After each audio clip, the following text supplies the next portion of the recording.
Hi guys, tara samahan niyo ako mag-harvest ng gulay.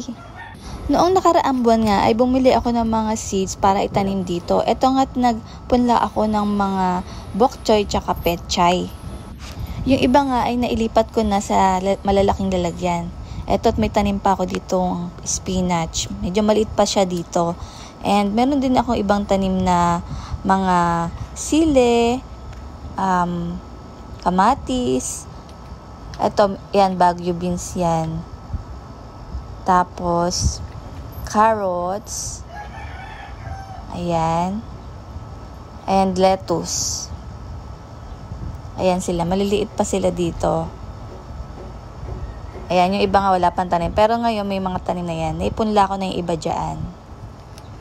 And after a month nga, eto na, malalago na sila.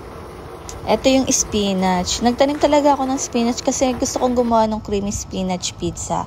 Then, ito na yung bok choy. Yan, malalaki na sila. Pwede na silang i-harvest. Nakakalibang nga at nakakatuwang magtanim nga ng ganito. Dahil kung meron lang kaming malawak na bakuran, baka tinaniman ko na ng tinaniman ng iba't ibang gulay.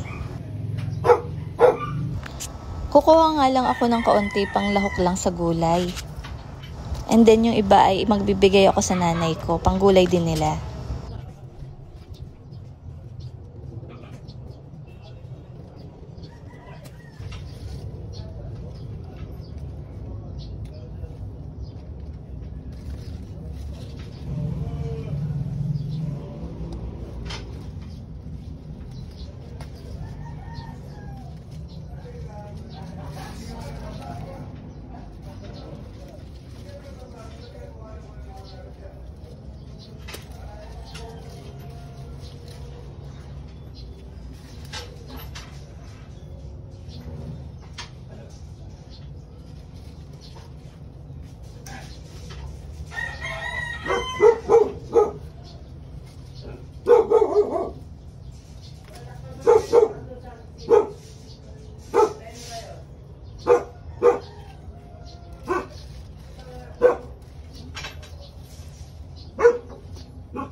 At eto nga, may pang-ulam na kami. Thank you for watching. Sa susunod na harvest ulit.